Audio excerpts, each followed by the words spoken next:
Okay. All right. Can you guys hear me? Talking to a little one. Can you guys hear me? Yeah. Okay. What up? What up? What up? So Oh, it's the audio. okay, cool. So I had some Malibu and pineapple juice just now. Actually, it was a little stronger than I thought. So I'm gonna try my best. So I actually met Kevin at table tennis, at ping pong. So, yeah. And we were talking, and I was like, bro, what do you do? He was like, I build software companies. And I was like, yo, I build software companies too. And he was like, yo, you should come and do this presentation where we talk about the businesses that you've built. So I had a software company that I sold for a couple $1 million. And now I play ping pong every day with Kevin pretty much. And so I was going to talk about that, but I decided to talk about Wet Shave Club, which is a much more interesting process. It was a more interesting story. So Wet Shave Club is a company that I bought on Reddit. Let me just click through this real quick. If you don't know what Reddit is, it's just if you've never been, don't go. It's crazy. So this is an actual post. There was a guy selling this company on Reddit. He said, I have a website, it's a subscription service, it's 50 members. The revenues are $600 a month, 40% profit margin, and he wants to sell it. So I saw this thread and I was like, bro, I could probably buy this company from this guy for maybe $4,000 or so. Like I did the math. And I hit him up and he was like, yeah, I'll sell it for $4,000, right? So I reached out to Kevin. That's Kevin that's standing up in the picture. Kevin's my business partner, and we actually had a house like this where we would work together on different projects. So I was like, bro, man, you want to build Wet Shave Club? At the time, he was in Peru, and he was like, yeah, let's do it. So he flew back to California, where he lives, and this was a Facebook post that he made when he drove from California to Tampa to live with me to build Wet Shave Club. And this is literally like one of the first few days when he got there. This is my living room in Tampa. We had just got these razor blades from Pakistan. If you've ever imported anything from Pakistan, you know it's problematic. This stuff gets like frozen in customs because of terrorism, that bullshit. So we had just gotten the razors from Pakistan, and I'm going to talk about how in the next 12 months we did $300,000 with Wet Shave Club. And this is the process that got us there. So how did we do it? So the first thing we did, I may have clicked too far. Hold on. How did we do it? Okay, it's going to mess up. The first thing we did was we rebranded the website that we bought. So we paid the guy $4,000. He literally sent us the passwords, and that was it. There wasn't any compliance, due diligence, none of that. We just bought it, took the website, and rebranded it. So I'm going to try to click this and see if it works. 1 second. Say yes. Okay, cool. So this is what it looked like when we first bought it. This is the original Wet Shave Club.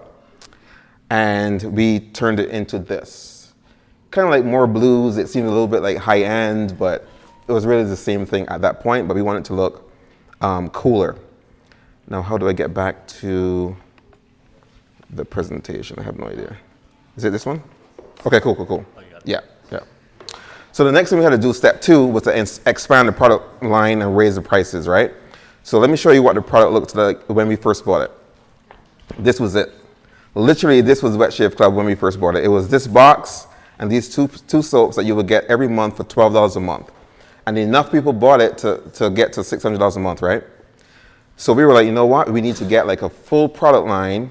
We found some guys in Pakistan. We went back and forth for 3 months, and we got this Wet Shave Club blade.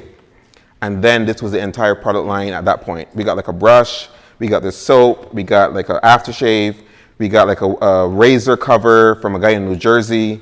We got some cinchers. You don't care what cinchers are.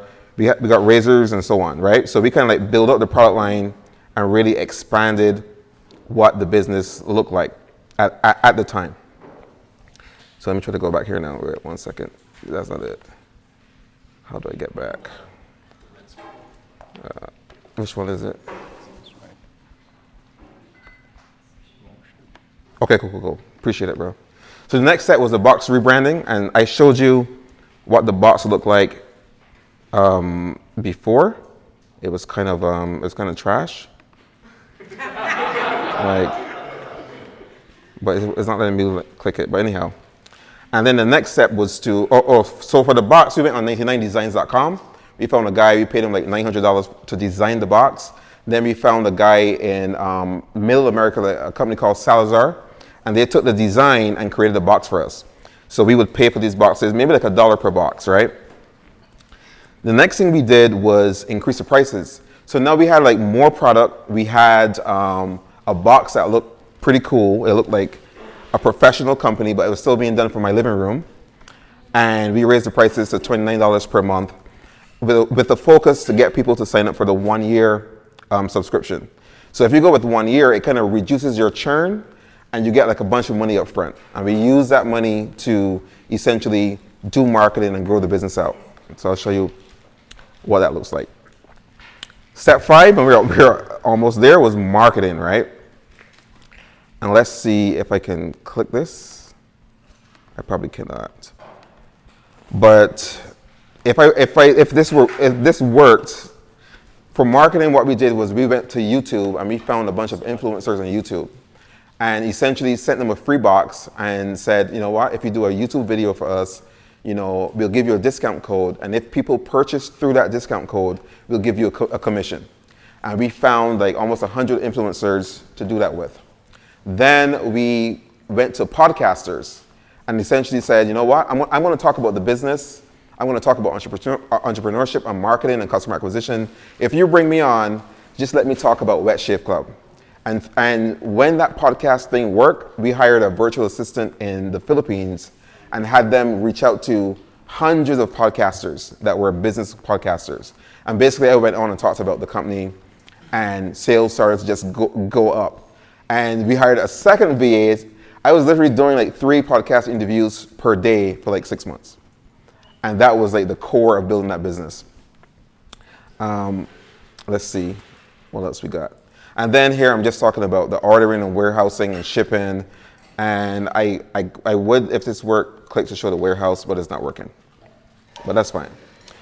We started shipping from Tampa. We got a warehouse for $3,000 per month because at that time we had enough revenue to cover it. And we were right by the airport, so if you have a business, the postal service, they will come to your warehouse and collect your boxes for you. So it was perfect. So I want to get into like in the last few minutes I have to talk about kind of like the mindset things that allows people like myself and Kevin to build these type of lifestyle businesses. So this is a company that we started with $5,000 and turned it into $300,000 in 1 year. And some of the things that Kevin said, I mean, he actually got my presentation early, and I saw some ideas from my presentation in his presentation. No, I'm just kidding. Like, these ideas about bootstrapping, they're real. Like, what Kevin was saying is true. I don't raise money anymore. I don't even try to raise money. I look at my bank account and say, how much money do you have available? What business can fit the money that you have? Versus, here's the business I want to build. How can I raise money? That second one is a pain in the butt. Instead, just check your bank account and see what you can build, right? So I'll go through just a couple mistakes that I made along the way in my entrepreneurship journey. So hopefully the people in this room would not make those same mistakes. The first thing that comes to mind is people focus on the wrong things. I used to do this. I used to take 6 months worrying about the logo. 6 months. Now, if it takes more than 6 minutes, I'm pissed off. 6 minutes on the logo. I'll spend all the rest of that time working on the checkout page, working on customer acquisition, working on conversion optimization, all these things that will actually put money in my bank account. A logo never made anybody a single cent, so I spend no time on a logo or anything that doesn't matter. The next one, like number 2, is trying to compete with large companies. Like when we started, we were like, you know what? We got to compete with Dollar Shave Club. Blah, blah. No, we don't. We just have to find our little niche and be happy that Dollar Shave Club did it first because they told the story for us. Like they did all the the groundwork, and all we had to come in and do is find our niche and make some money. Number 3 is attempting to price match. So if you're a small, like Kevin was saying, if you're a small bootstrap company, you don't have to compete on price. You can compete on your personality or your vibe or your brand or your creativity or your culture. Everything else except price. And this is an advantage that small companies have over the bigger companies. Like we don't have to be as price conscious or price focused. We have like a lot of cool things that can make us stand out from the crowd. The next one is trying to reinvent the wheel. So people always tell me, you know what, I have this business idea. It's kind of like this, but I kind of want to reinvent it. I'm like, bro, wheels are round for a reason. You know what I'm saying? You don't have to reinvent it. People like round wheels because they work. So for me, I'm like, okay, I'm going to sell round wheels and I may paint it green. Okay, cool. That's it. We're not going to reinvent any wheel. The more you reinvent, the more risk you add to the pie. And I don't like risk. The next mistake that people make, and I used to make these mistakes as well, was making things complicated, right? For me right now, if I can do it with a spreadsheet, I'll do it with a spreadsheet. When I first started building businesses, I would be like, well, I can use Zillow's API and I can plug in this, blah, blah, blah, and I can double back and I can, none of that. Spreadsheets until I have enough money to get fancy. So do not overcomplicate if you can avoid it. And this is especially important for engineers. If you're an engineer, you want to complicate things. And I'm like, no, I want things to be as simple as possible. The next one is taking too long to pick a tool. Like we overthink. I used to be this person. Should I use CreateJoy? Should I use WooCommerce? Should I use Shopify? By the time I made that decision, it would be 6 months later. Right now, I make a decision and go. I only care about getting to that first dollar of revenue, and I can't get there if I'm overthinking every possible thing. The next one, this is one of my favorites, is thinking that the market is too saturated. So a lot of times people are like, I want to start this business, Rohan, I've been thinking about it, but I Googled and I found like 2 other people that I'm like, bro, like, what are you talking about, bro? Like there's 8 billion people on the planet. There are no monopolies. I mean, unless you're selling like diamonds or something, right? Otherwise, the market is not saturated. You are lying. And I tell them that it's not saturated. It's not a thing. So for me, I see market saturation as market validation. As long as there are people making money doing this thing, I want there to be a lot of people making money. I don't want to be the only one. If I'm the only one, either I'm the smartest person in the world or it's a dumb idea. And chances are it's a dumb idea. So I want there to be a lot of people. I want the market to feel saturated, and that's where I want to go. And we're getting close to the end. Another mistake is starting with an ugly site. Like people say all the time, like, I'll just start ugly just to validate. Nobody's going to give you your credit card in an ugly site. Like I want things to be as pretty as possible. Even if the back end is a spreadsheet, the front end looks like a multi-million-dollar company. And I'm in my living room, in my boxers, building it, and it looks amazing, right? But it's just, it has to be pretty. For me, instead of minimum viable product, I want to have minimal delightful product. It feels special. And people will give you their credit card, and that's what we want. We want the credit card, right? You're not going to get with the ugly site. So I mean, come on. And close to the end is allowing customization. This to me is problematic as well. Like the holy grail in business for me is something where there's no customization at all. The person clicks and orders and they get a shipment of whatever they order without me even thinking about it. So I don't want to customize. I don't care what your name is. I'm sorry. I don't care what the extra, let me make it pink. No, as simple as possible.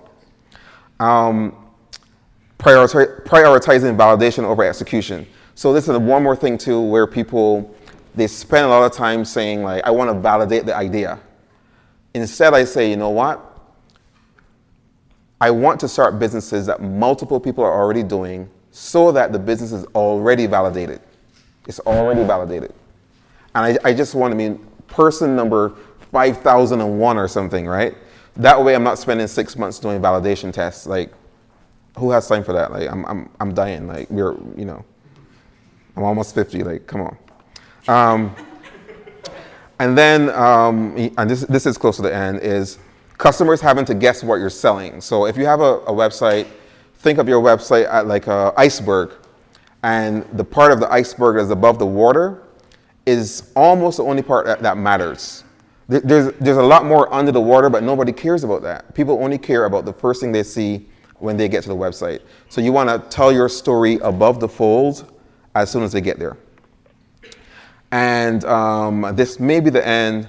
Launching with too many products. For me, the holy grail in business is one product or service at one price.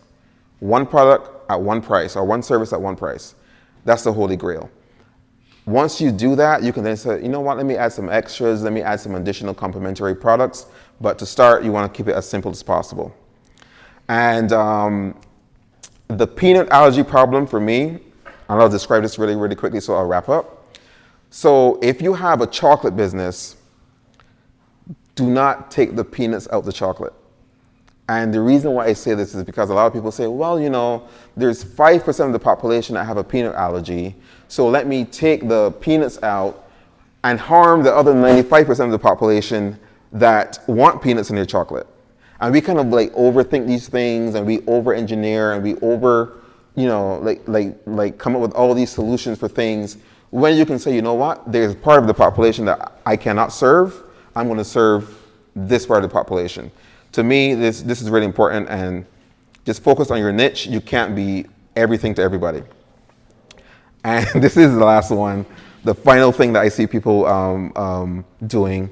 And all these things are things, mistakes that I made. So I'm not saying that, you know what, like if you make these mistakes, there's anything wrong with you. Like I made these same mistakes. Having forms that are too long. The longer your form is, whatever your form is, it could be your booking form, your purchase form, your checkout form, your email sign up form, whatever. The longer your form is, the less money you make. That's it. The less money you make. Because people are going to fall off. So if you can ask 3 questions instead of 4, ask 3. If you can ask 2 instead of 3, ask 2. And then after the person commits, you can ask additional questions after the purchase. So that's it. I included in here a link to all the people that we use to build Wet Shave Club. And you know, you guys can ask for the slides, and these are all our suppliers that made that $300,000 happen. And that's it for me. If anybody has any questions, feel free.